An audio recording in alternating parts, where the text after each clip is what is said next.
स्वर्णगढ़ राज्य की शासक रानी चंद्रलेखा अपनी सुंदरता, धन और शक्ति के लिए दूर दूर तक प्रसिद्ध थी। पूरे राज्य पर केवल उसी का शासन था, लेकिन जितनी वह सुंदर थी उतनी ही घमंडी भी थी। वह अक्सर अपने सिंहासन पर बैठकर कहती, इस संसार में मुझसे सुंदर, बुद्धिमान और शक्तिशाली कोई नहीं है।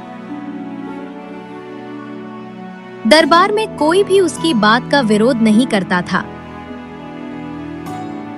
एक दिन महल के बाहर एक बूढ़ी महिला भीख मांग रही थी। वह भूखी थी और कई दिनों से ठीक से खाना नहीं खाया था।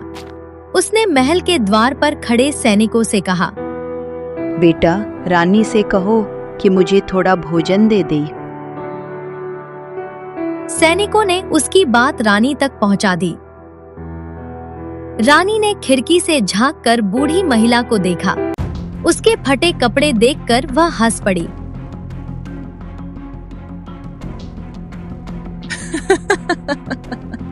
ऐसी गंदी और गरीब औरत को महल के पास आने की हिम्मत कैसे हुई? इसे यहाँ से भगा दो। रानी साहिबा, धन और सुंदरता हमेशा साथ नहीं रहते। घमंड मत कीजिए। मुझे सीख देने वाली तुम कौन होती हो? बूढ़ी महिला चुपचाप वहां से चली गई। कुछ दिनों बाद राज्य में एक रहस्यमयी साधु आए।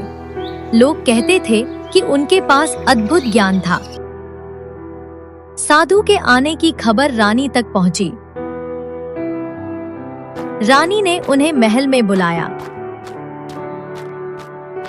साधु दरबार में पहुंचे और बोले, रानी जी, मैंने सुना है कि आपको अपनी सुंदरता पर बहुत गर्व है।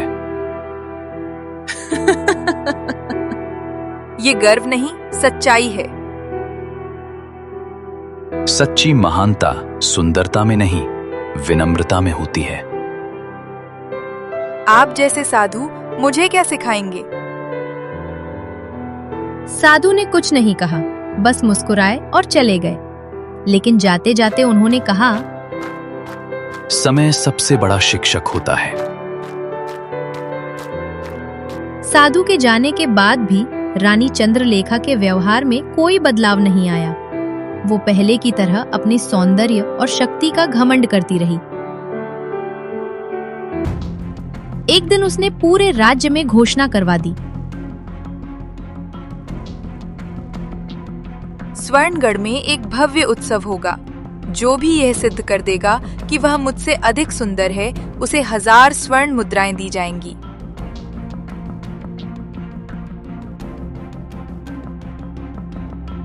दूर दूर से लोग आए। कोई चित्रकार सुंदर चित्र लेकर आया, कोई अपनी बेटी को लेकर आया, कोई दुर्लभ रत्न लेकर आया। लेकिन रानी हर किसी का मजाक उड़ाती। ये सुंदर है, ये मेरे सामने कुछ भी नहीं। प्रजा धीरे धीरे उससे नाराज होने लगी। एक रात रानी को अजीब सपना आया। उसने देखा कि वो एक विशाल बगीचे में खड़ी है। सभी फूल उसके आने पर मुरझा रहे हैं। पेड़ अपनी शाखाएं झुका रहे हैं। पक्षी उड़कर दूर जा रहे हैं। तभी एक आवाज गूंजी, जहां घमंड रहता है वहां प्रेम नहीं टिकता। रानी डरकर जाग गई। लेकिन कुछ देर बाद वो हंस पड़ी।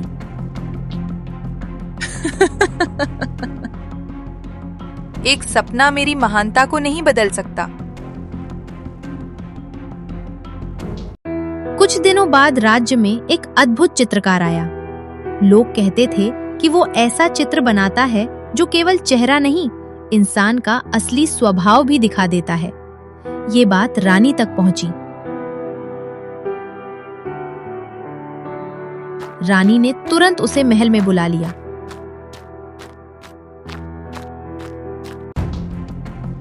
मेरी तस्वीर बनाओ। महारानी, चित्र तो बन जाएगा, लेकिन जो दिखाई देगा उसे स्वीकार करने का साहस भी होना चाहिए। मेरे जैसा सुंदर चेहरा दुनिया में दूसरा नहीं। अब जाओ, मेरी तस्वीर बनाओ।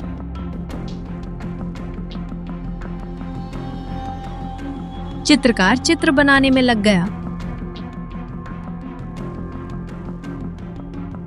3 दिन बाद पूरा दरबार इकट्ठा हुआ।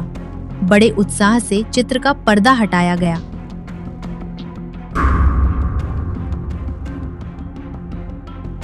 लेकिन जैसे ही चित्र सामने आया, रानी का चेहरा उतर गया।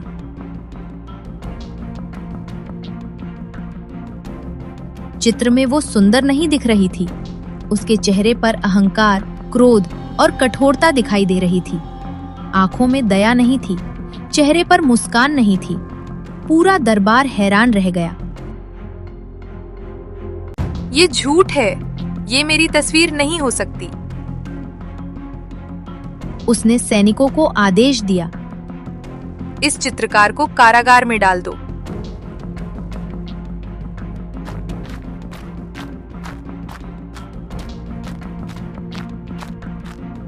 एक दिन पड़ोसी राज्य से एक राजकुमारी उससे मिलने आई।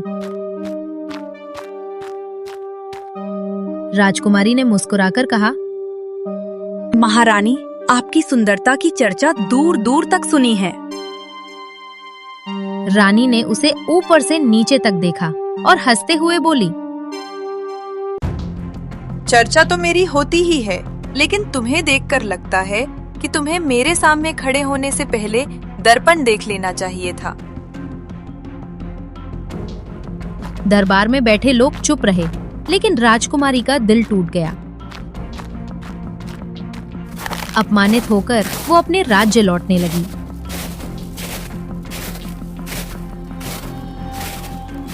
रास्ते में उसका सामना एक रहस्यमयी स्त्री से हुआ। वो जंगल के बीच एक छोटी सी कुटिया में रहती थी। लोग उसे तांत्रिक कहते थे। राजकुमारी, तुम्हारी आंखों में इतना दुख क्यों है? राजकुमारी ने पूरी बात बता दी।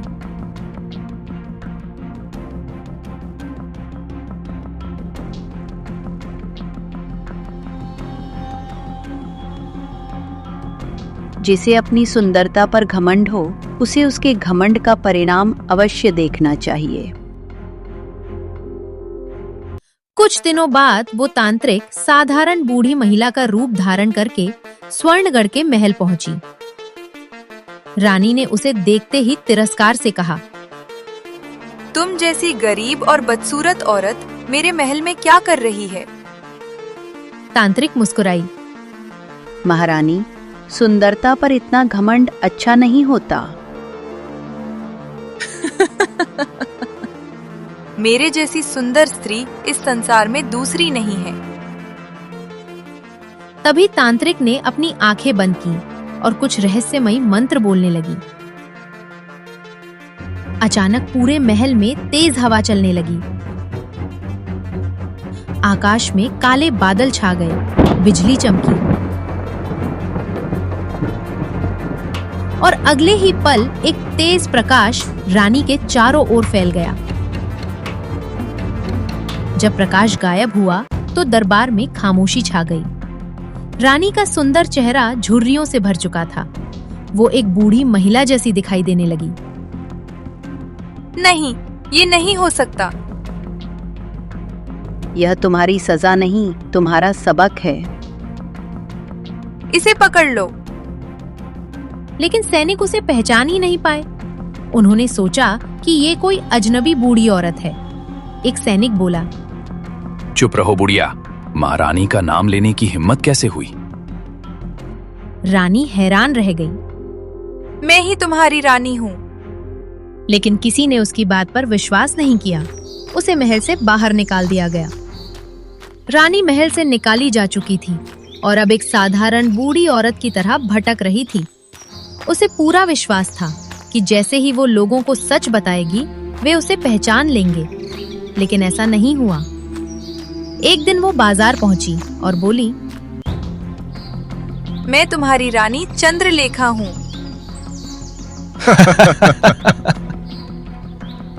लोग जोर जोर से हंसने लगे। देखो, ये बुढ़िया खुद को रानी बता रही है।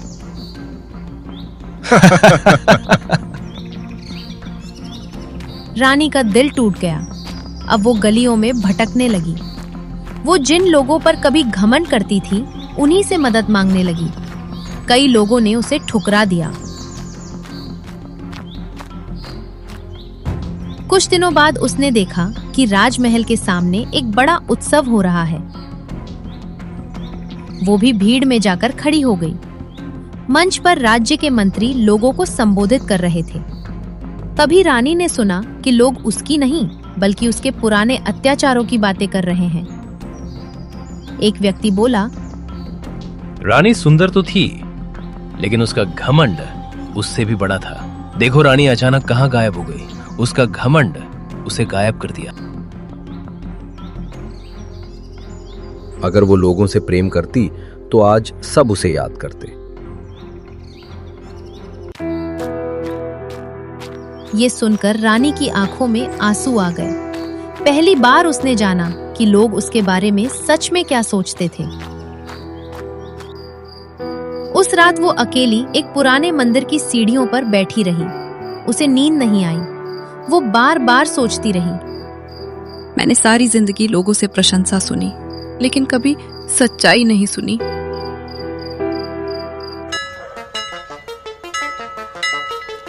अचानक आधी रात को मंदिर की घंटियां अपने आप बजने लगी। एक चमकदार प्रकाश उसके सामने प्रकट हुआ। उसी प्रकाश में वो रहस्यमयी तांत्रिक दिखाई दी।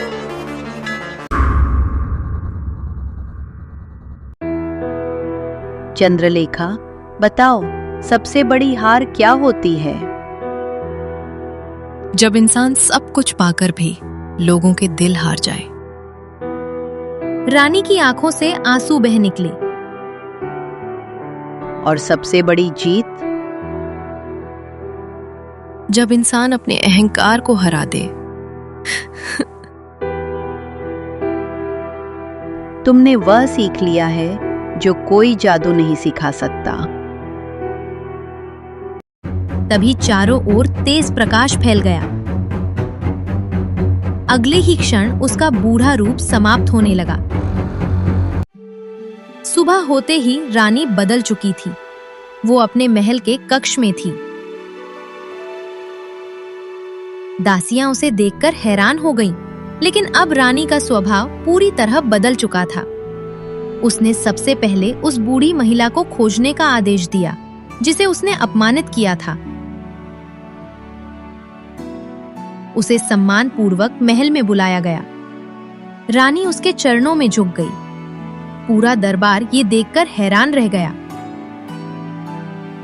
आज मुझे समझ आया है कि सच्ची सुंदरता चेहरे में नहीं, बल्कि अच्छे विचारों और दयालु हृदय में होती है।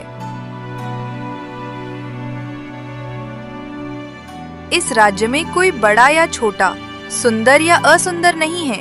हम सब एक समान हैं। आज से मैं आपकी रानी नहीं, बल्कि आपकी सेवक बनकर इस राज्य की देखभाल करूंगी। मैं वचन देती हूँ कि हर प्रजा का सम्मान करूंगी, उनकी पीड़ा समझूंगी और न्याय व प्रेम के साथ स्वर्णगढ़ का शासन करूंगी। उस दिन से रानी चंद्रलेखा ने घमंड छोड़कर विनम्रता अपना ली। प्रजा के दिलों में उसके लिए जो सम्मान पैदा हुआ, वो उसके सौंदर्य से कहीं अधिक मूल्यवान था।